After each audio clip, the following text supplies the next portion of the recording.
فواد عالم تنازع سے نکلنے کے لیے پی سی بی کی حکمت عملی۔ پشاور زلمی کے کپتان ڈیرن سیمی کی پاکستان آمد کا اعلان۔ ثانیہ اور شعیب نے مداحوں کو ننھے مہمان کی آمد کی خوشخبری سنا دی۔ پاکستان کرکٹ ٹیم رواں برس دسمبر میں جنوبی افریقہ کا دورہ کرے گی۔ سپر کبڈی لیگ میں ٹیموں کے ڈرافٹنگ کا مرحلہ مکمل۔ قومی فٹ بال ٹیم کے نئے برازیلین کوچ 25 مارچ کو پاکستان آئیں گے۔ منصور احمد کے دل کے ٹرانسپلانٹ کے لیے بھارت سے ویزے کی اپیل۔ السلام علیکم، سپورٹس راؤنڈ اپ کے ساتھ میں ہوں آپ کا میزبان دانیال سہیل۔ ٹاپ سٹارز آپ نے جانی پروگرام کا باقاعدہ آغاز کرتے ہیں۔ فواد عالم تنازع سے نکلنے کے لیے پی سی بی کی حکمت عملی۔ سلیکٹرز نے بیٹسمین فواد عالم کو پاکستان کی ٹیسٹ ٹیم میں جگہ نہ دے کر پاکستان کرکٹ بورڈ کے خلاف ایک نیا محاذ کھلوا دیا ہے، جس سے بورڈ کے خلاف میڈیا میں مہم شروع ہو گئی ہے۔ فواد عالم کیس سے نکلنے کے لیے پاکستان کرکٹ بورڈ نے یہ حکمت عملی بنائی ہے کہ آئرلینڈ اور انگلینڈ میں جیسے ہی کسی کھلاڑی کی ضرورت پڑی تو فواد عالم کو پاکستان ٹیم میں شامل کر لیا جائے گا۔ پاکستان کرکٹ بورڈ کے اعلیٰ حکام بھی اس تاثر کو ختم کرنا چاہتے ہیں کہ فواد عالم کے ساتھ ناانصافی نہ ہو، اور اگر آئرلینڈ اور انگلینڈ میں وہ ٹیم میں شامل نہ ہو سکے تو انہیں یقینی طور پر اگلی سیریز میں پاکستان ٹیم میں شامل کیا جائے گا۔ اگر کوئی کھلاڑی انفٹ ہوتا ہے یا ٹیم انتظامیہ کسی کھلاڑی کا متبادل طلب کرتی ہے تو پاکستان کرکٹ بورڈ فوری طور پر فواد عالم کو انگلینڈ روانہ کر دے گی۔ پی سی بی کی طرف سے ایک نئی حکمت عملی بنائی گئی ہے۔ فواد عالم کو ڈراپ کرنے کے بعد میڈیا میں کافی تنقید کا نشانہ بنایا جا رہا تھا پی سی بی کو، لیکن اب ایک بیانیہ جاری کیا گیا جس میں کہا گیا ہے کہ اگر کسی پلیئر کی ضرورت پڑی، اگر کوئی متبادل یا انفٹ ہو جاتا ہے تو اس کی وجہ سے فواد عالم کو وہاں پر بلایا جا سکتا ہے تاکہ جو میڈیا کا پریشر ہے وہ کم ہو جائے۔ اب دیکھنا ہے کہ فواد عالم اس سیریز میں جاتے ہیں یا نہیں۔ پہلے بھی کہا گیا ہے کہ ضروری نہیں ہے جو ان سیریز میں نہیں سلیکٹ ہوا کہ وہ آگے سیریز میں بھی نہیں کھیلے گا، تو یہاں پہ یہ بھی کہا جا رہا ہے کہ فواد عالم کو جو آگے سیریز ہونے والی ہیں ان میں بھی موقع دیا جا سکتا ہے۔ آگے بڑھتے ہیں اور بات کرتے ہیں پشاور زلمی کے کپتان ڈیرن سیمی کی پاکستان آمد کا اعلان۔ پاکستان سپر لیگ کی فرنچائز پشاور زلمی کے ہر دل عزیز کپتان ڈیرن سیمی جلد ہی پاکستان آنے والے ہیں۔ پشاور زلمی کے مالک جاوید افریدی نے ٹویٹر پر اپنے پیغام میں مداحوں کو آگاہ کیا کہ ڈیرن سیمی جلد پاکستان آ رہے ہیں، جہاں وہ سالانہ زلمی ایکسیلنٹ ایوارڈ تقریب میں شرکت کریں گے۔ جاوید افریدی نے مزید لکھا کہ فرنچائز کرکٹ میں بہت کم کپتان ہیں جنہیں ڈیرن سیمی جتنا پیار اور محبت ملتی ہے۔ سالانہ زلمی ایکسیلیشن ایوارڈ کی تقریب اسلام آباد میں رواں ماہ 30 اپریل کو منعقد کی جائے گی۔ واضح رہے کہ ڈیرن سیمی کو کراچی کی بریانی سے لے کر پاکستان کی ثقافت کا ہر رنگ متاثر کرتا ہے، جس کا اظہار وہ اکثر اپنے ٹویٹر اکاؤنٹ پر کرتے رہتے ہیں۔ اب یہ پشاور زلمی کی طرف سے ایک ایوارڈ شو کروایا جا رہا ہے جس میں بہت سے پلیئرز جو ہیں وہ پاکستان آ رہے ہیں، جس میں ویمن رچرڈ بھی شامل ہیں، برین لارا تھامسن، ڈیرن سیمی بھی پاکستان دوبارہ آ رہے ہیں۔ تو کافی یہ زبردست قسم کا ایوارڈ اسلام آباد میں ہونے جا رہا ہے۔ 30 اپریل کو جو رنگا رنگ میلہ بھی وہاں پر سجایا جائے گا۔ اگر اسی طرح ہم بات کریں وہاں پہ میوزک پرفارمنس بھی کافی زبردست قسم کی ہونے والی ہے۔ وہاں پر سٹرنگ بینڈ بھی پرفارم کرنے والا ہے، کال اور فاخر جو ہیں وہ بھی کافی زبردست پرفارم کرنے والے ہیں وہاں پر۔ تو یہ دیکھنا ہے کہ اب ڈیرن سیمی واپس آ رہے ہیں، ان کے جو شائقین ہیں پاکستان میں وہ کافی زیادہ ہیں اور وہ میرے خیال سے کافی خوش ہوں گے کہ ڈیرن سیمی دوبارہ پاکستان آ رہے ہیں۔ آگے بڑھتے ہیں اور بات کرتے ہیں ثانیہ مرزا اور شعیب ملک کی۔ ثانیہ اور شعیب نے مداحوں کو ننھے مہمان کی آمد کی خوشخبری سنا دی۔ بھارتی ٹینس سٹار ثانیہ مرزا اور پاکستانی کرکٹر شعیب ملک نے اپنے مداحوں کو ننھے مہمان کی آمد کی خوشخبری سنا دی ہے۔ ثانیہ مرزا اور شعیب ملک کی شادی کو 8 سال ہو چکے ہیں اور دونوں کی شادی شدہ زندگی خوشگوار گزر رہی ہے، جس کے حوالے سے ثانیہ مرزا متعدد انٹرویوز میں بتا چکی ہیں۔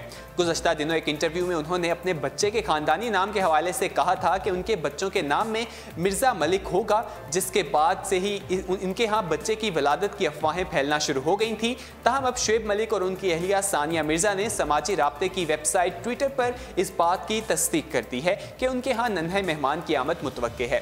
ثانیہ مرزا اور شعیب ملک ایک جیسی ٹویٹ کی جس میں صرف ہیش ٹیگ کے ساتھ بیبی مرزا ملک لکھا ہوا تھا۔ ٹینس سٹار ثانیہ مرزا امید سے ہیں اور رواں سال ان کے ہاں ننھے مہمان کی آمد متوقع ہے۔ اس حوالے سے شعیب ملک کا اپنے بیان میں کہنا تھا کہ زندگی کے نئے سفر کے حوالے سے وہ بےتاب اور خوش ہیں۔ ثانیہ مرزا کا کہنا ہے کہ ہم جلد ہی والدین بننے والے ہیں اور کافی عرصے سے اس بارے میں سوچ رہے تھے، لیکن اب ہم سمجھتے ہیں کہ یہ خاندان میں اضافے کا صحیح وقت ہے۔ اس حوالے سے انہوں نے جو ایک ٹویٹ کی وہ کافی کیوٹ قسم کی ٹویٹ تھی، کافی زبردست قسم کی تھی اور سوشل میڈیا پہ اسے کافی سراہا جا رہا ہے۔ ان کے شائقین جو ہیں کافی ہمیں خوش دکھائی دے رہے ہیں۔ اب یہاں پر ایک یہ بھی سوال پیدا ہوتا ہے ان کا جو بچہ پیدا ہوگا اس کی جو نیشنلٹی ہوگی وہ انڈین ہوگی، کیونکہ ثانیہ مرزا کے پاس پاکستان کی نیشنلٹی نہیں ہے۔ تو اس طرح سے اب دیکھنے کہ جو ان کا بچہ ہے وہ پاکستان میں پیدا ہوتا ہے یا انڈیا میں، لیکن جو چانسز ظاہر کیے جا رہے ہیں ابھی تو یہی کہی جا رہا ہے کہ شاید دبئی میں وہ بچہ پیدا ہوگا۔ आगे बढ़ते हैं और बात करते हैं पाकिस्तानी टीम दिसंबर में जनूबी अफ्रीका का दौरा करेगी, जहां दोनों टीमों के दरमियान 3 टेस्ट, 5 वनडे और 3 T20 मैचेस खेले जाएंगे। क्रिकेट जनूबी अफ्रीका ने 30 सितंबर 2018 से 24 मार्च 2019 तक पाकिस्तान, श्रीलंका और जिम्बाब्वे के साथ अपनी होम सीरीज के शेड्यूल का ऐलान कर दिया है। इस सीरीज के दौरान जनूबी अफ्रीका 5 टेस्ट, 13 वनडे और 9 T20 मैचेस की मेजबानी करेगा। जनूबी अफ्रीका के सीजन का आगाज जिम्बाब्वे के खिलाफ 3 वनडे मैचेस की सीरीज से होगा, जिसके बाद दोनों टीमों के दरमियान 3 T20 मैचेस खेले जाएंगे। जिम्बाब्वे के बाद दिसंबर से फरवरी तक पाकिस्तानी टीम जनूबी अफ्रीका का दौरा करेगी। पाकिस्तान और जनूबी अफ्रीका के दरमियान 3 टेस्ट मैचेस और 5 वनडे मैचेस खेले जाएंगे। अगर हम टेस्ट मैचेस की बात करें तो दोनों टीमों के दरमियान पहला टेस्ट मैच 26 दिसंबर से सियोचन में खेला जाएगा। पाकिस्तान और जनूबी अफ्रीका के दरमियान दूसरे टेस्ट की मेजबानी केपटाउन करेगा, जबकि तीसरा और आखिरी टेस्ट मैच 11 जनवरी को जोहान्सबर्ग में शुरू होगा। इसी तरह उसके बाद वनडे सीरीज का आगाज होगा। वनडे सीरीज में पाकिस्तान और जनूबी अफ्रीका के दरमियान एक रोजा सीरीज का आगाज जो होने जाएगा वो 19 जनवरी से होगा। 19 जनवरी को पहला मैच खेला जाएगा, जबकि दूसरा मैच जो है वो 22 जनवरी को खेला जाएगा और आखिरी जो मैच है वो 25 जनवरी को खेला जाएगा। तीसरा जो है वो 25 को खेला जाएगा, चौथा जो है वो 27 जनवरी को, जबकि आखिरी एक रोजा मैच 30 जनवरी को केपटाउन में होगा। उसके बाद T20 सीरीज की बात करेंगे। T20 सीरीज में 3 मैचेस खेलेंगे। पहला जो मैच है वो 1 जनवरी को केपटाउन में होगा, दूसरा जो है 3 फरवरी को जोहान्सबर्ग में और तीसरा मैच 6 फरवरी को कॉन्स्टोरस में खेला जाएगा। पाकिस्तानी टीम के दौरे जनूबी अफ्रीका के बाद श्रीलंकन टीम जनूबी अफ्रीका का दौरा करेगी और दोनों टीमों के दरमियान 2 टेस्ट मैचेस, 5 वनडे और 3 T20 मैचेस भी खेले जाएंगे। आगे बढ़ते हैं और बात करते हैं कबड्डी की। सुपर कबड्डी लीग में टीमों के ड्राफ्टिंग का मरहला मुकम्मल कर लिया गया है। पाकिस्तान सुपर कबड्डी लीग के लिए टीमों के ड्राफ्ट मुकम्मल हो गए हैं, जबकि हर टीम ने प्लेटिनियम, गोल्ड और फॉरेन प्लेयर्स कैटेगरी में से 10-10 खिलाड़ियों का इंतखाब किया है। पाकिस्तान सुपर कबड्डी लीग के अवलीन इवेंट का इनेकाद 1 से 10 मई तक लाहौर में होगा। लीग में शरीक 10 टीमें शिरकत कर रही हैं, जिनमें पेशावर हैदर्स, कश्मीर जानबाज, गुजरात विलास, साहिवाल बिल्स, कराची जोरदार, पेशावर ऑल स्टार, फैसलाबाद शेरदिल, लाहौर थंडर्स, गवादर बहादुर और मुल्तान सिकंदर्स की टीमें शामिल हैं। मुकामी होटल में ड्राफ्टिंग की तकरीब मुनक्किद की गई। मजमूई तौर पर 126 खिलाड़ी ड्राफ्टिंग का हिस्सा बने, जिन्हें 3 कैटेगरीज में तकसीम किया गया था। प्लाटिनियम में 20, गोल्ड में 90 और फॉरेन कैटेगरी में 16 प्लेयर्स को रखा गया था, जिनमें ईरान के 5, श्रीलंका, इराक, कीनिया, बांग्लादेश और मलेशिया के 2-2, जबकि जापान का 1 खिलाड़ी ड्राफ्ट में शामिल था। कबड्डी का लीग होने जा रही है। पहली लीग के हवाले से कल ड्राफ्ट की गई लाहौर में और इसका जो मैचेस हैं वो 1 मई से 10 मई तक जो है लाहौर में इसकी ड्राफ्टिंग होंगे। उसके बाद ये मैचेस स्टार्ट होंगे। ड्राफ्ट तो मुकम्मल हो गए हैं। 10 रोज़ तक ये जो लीग है ये जारी रहेगी, जिसमें ड्राफ्टिंग मुकम्मल कर ली गई है। 10 टीमें इसमें हिस्सा ले रही हैं। फॉरेन प्लेयर्स भी इस लीग में हमें खेलते हुए दिखाई देंगे।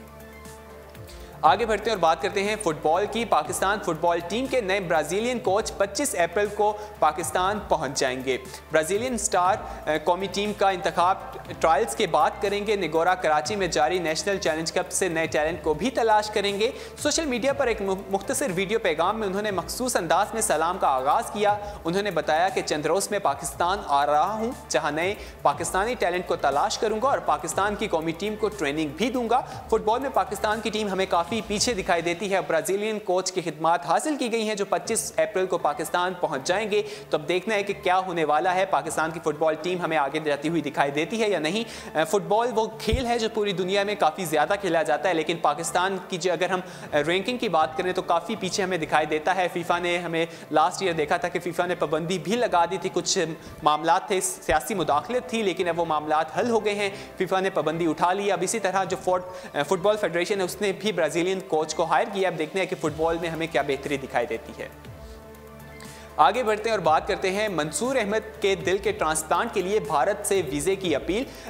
नवासी में भारत को हराकर यकीनन कई हिंदुस्तानियों के दिल तोड़े होंगे, लेकिन वो खेल का हिस्सा था। अब मुझे भारतीय हुकूमत की मदद दरकार है, साबिक मायानाज गोलकीपर का ऐसा कहना है। पाकिस्तान हॉकी वर्ल्ड कप जितवाने वाले साबिक मायानाज गोलकीपर मंसूर अहमद इन दिनों दिल की बीमारी का शिकार हैं और दिल के ट्रांसप्लांट के लिए उन्होंने भारत से वीज़ा देने की अपील कर दी है। 44 साल मंसूर कई हफ्ते से दिल के संगीन बीमारी खसारे का शिकार हैं, उनके दिल में स्टेंट भी लगाए जा चुके हैं, लेकिन उसके बावजूद उनकी हालत में बेहतरी नहीं आई। इस हवाले से उनका ट्रांसप्लांट किया जाएगा, इसकी काफ़ी ज़रूरत महसूस की जा रही है। और उन्होंने इस हवाले से कहा है कि 1994 में जो वर्ल्ड कप हुआ था जिसमें पाकिस्तान को उन्होंने जिताया था और पाकिस्तान ने काफ़ी ज़बरदस्त खेला था हॉलैंड के खिलाफ, तो उनका कहना था इसी तरह उन्होंने जब भारत को हराया था तो उस टाइम भी जो इंडियन शायकीन थे उनके दिल काफ़ी टूटे होंगे, लेकिन उनका कहना था कि ये एक खेल था और खेल तक ही इसको रहना चाहिए। उन्होंने कहा कि उन्हें भारत का वीज़ा दिया जाए ताकि वो वहाँ जाकर अपने दिल का इलाज करवा सकें।